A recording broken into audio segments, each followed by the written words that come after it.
Bonjour, je vous présente le château de l'âme de Sainte Thérèse d'Avila, ou le livre des demeures.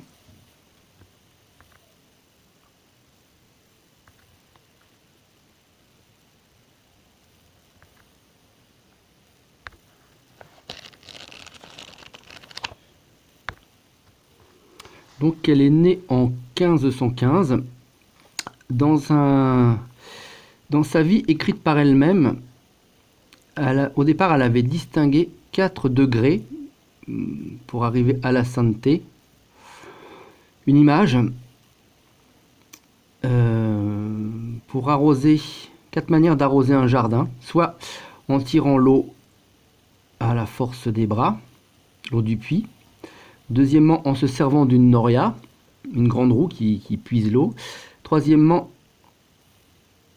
en dérivant l'eau d'une source. Et quatrièmement, en recevant la pluie tombant du ciel. Et dans ce livre-là, donc le château de l'âme, en fait, elle perfectionne un peu cette manière de voir.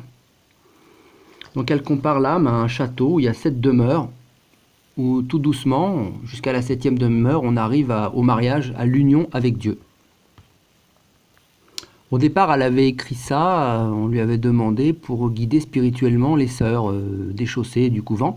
Mais en fait, ça concerne tout le monde, et encore plus dans les temps qu'on vit, puisque, étant donné que tous les religieux ont apostasié, maintenant Dieu se tourne vers tout le monde, vers les petites gens, vers vous, vers moi, et il donnera même beaucoup plus de grâces qu'avant, puisque toutes les grâces qui étaient réservées aux religieux ne leur seront plus données, et ça ira pour les gens comme vous et moi.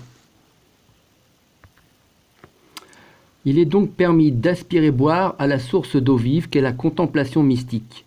Ne pas croire celle-ci possible, c'est s'exposer à ne jamais la recevoir. Ceux qui n'y croiraient point n'en auront pas l'expérience, car Dieu tient beaucoup à ce qu'on ne limite pas ses œuvres. Là, c'est elle qui parle aussi, mais c'est un pur don de Dieu d'ordre strictement surnaturel. La première raison dont j'ai senti m'a-t-il semblé qu'elle était surnaturelle. C'est ainsi que j'appelle ce qu'on ne peut acquérir par notre application ou notre activité personnelle. Pour beaucoup qu'on s'y efforce. Il faut se garder de vouloir obtenir en forçant la main de Dieu. Donc ça, c'est important. C'est pas nous qui allons nous élever nous-mêmes, c'est Dieu qui donne tous les mouvements. Il faut lui demander, se mettre en disposition, mais il ne faut pas tomber dans l'illusion, c'est Dieu qui fait les mouvements.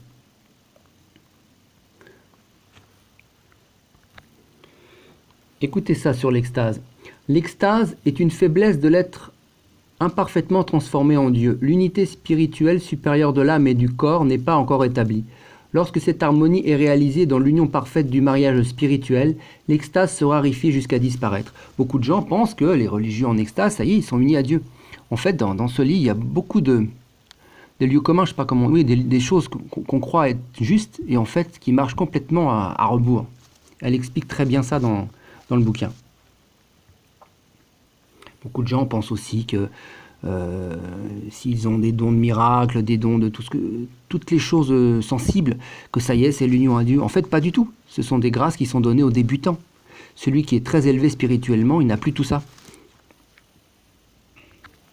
Voilà, écoutez ça. Quant aux visions, paroles intérieures, révélations, elles n'appartiennent pas au chemin de l'union mystique et sont réservées à quelques-uns pour les fortifier dans les épreuves intolérables qu'ils ont à supporter pour la gloire de Dieu. On peut vérifier leur authenticité et leur effet bienfaisant et durable. Voilà ce que je disais, beaucoup de gens pensent, s'ils ont des visions, s'ils entendent une voix, tout ça, ça y est, que c'est l'union à Dieu. En fait, non, c'est les débutants. Et c'est aussi pour nous aider à tenir le coup. Donc, je vous résume rapidement les 7 demeures donc, qui vont crescendo vers l'union à Dieu. Première demeure, chapitre 1, elle traite de la beauté et de la dignité de nos âmes. Elle en donne une comparaison. Pour le faire comprendre, elle montre quel profit apporte cette connaissance, ainsi que le goût des faveurs que nous recevons de Dieu. Elle explique enfin comment l'oraison est la porte de ce château dont elle parle. Bon, il y a 2 chapitres pour cette première demeure. La deuxième demeure, elle montre combien il est important de persévérer pour arriver aux dernières demeures. Quels combats terribles sont livrés à l'âme par le démon.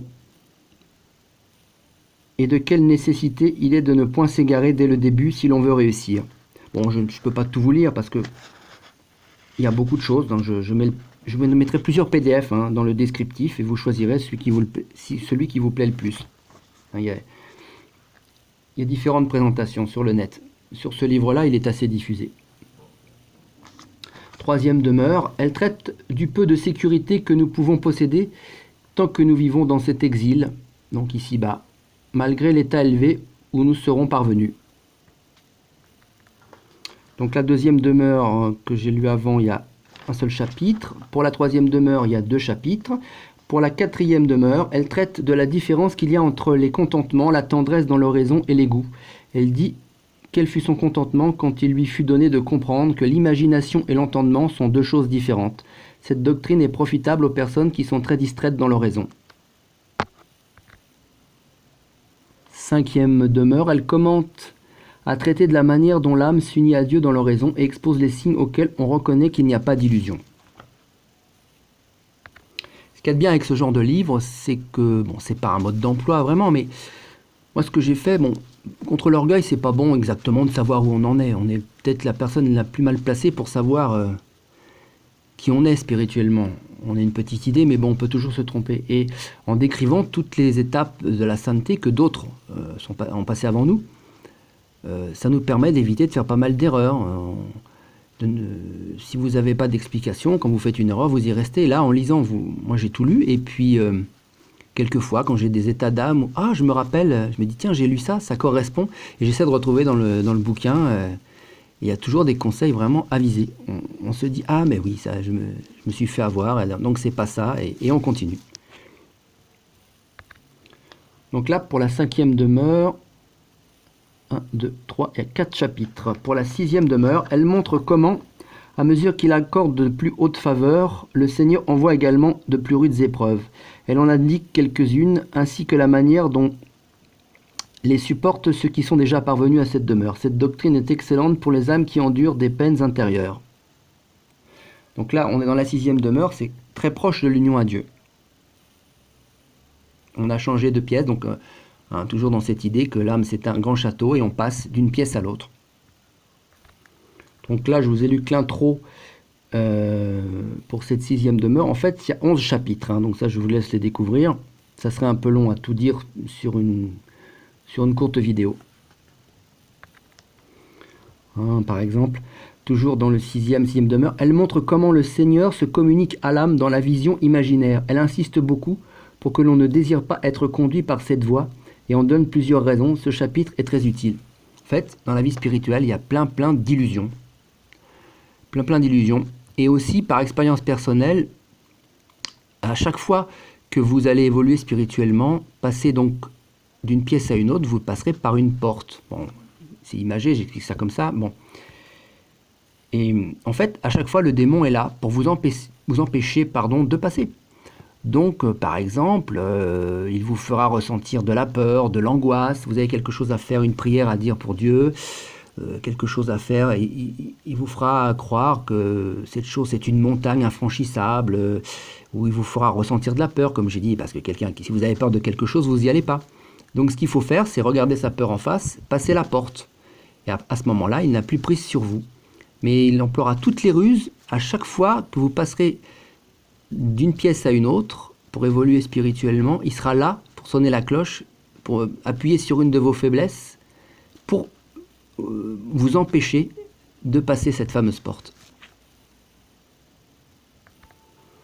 Et donc on arrive à la septième demeure qui comporte 4 chapitres. Elle traite des faveurs insignes que Dieu accorde aux âmes parvenues aux 7e demeure. Elle montre comment, à son avis, il y a quelques différences entre l'âme et l'esprit, bien qu'ils soient une même chose. Elle recommande plusieurs points importants. Elle achève d'expliquer dans ce chapitre le but que, d'après elle, poursuit notre Seigneur en accordant à l'âme de si hautes faveurs. Elle montre combien il est nécessaire que Marthe et Marie soient unies. Ce chapitre est très utile. Marthe et Marie, c'est dans la Bible. Il y en a une qui est très affairée aux travaux matériels et l'autre plutôt à la prière. Et en fait, là, il est nécessaire que, pour un équilibre, que les deux soient unis. Donc ce livre, Le Château de l'âme, est très utile pour éviter toutes les illusions qu'on peut avoir au cours d'une vie spirituelle.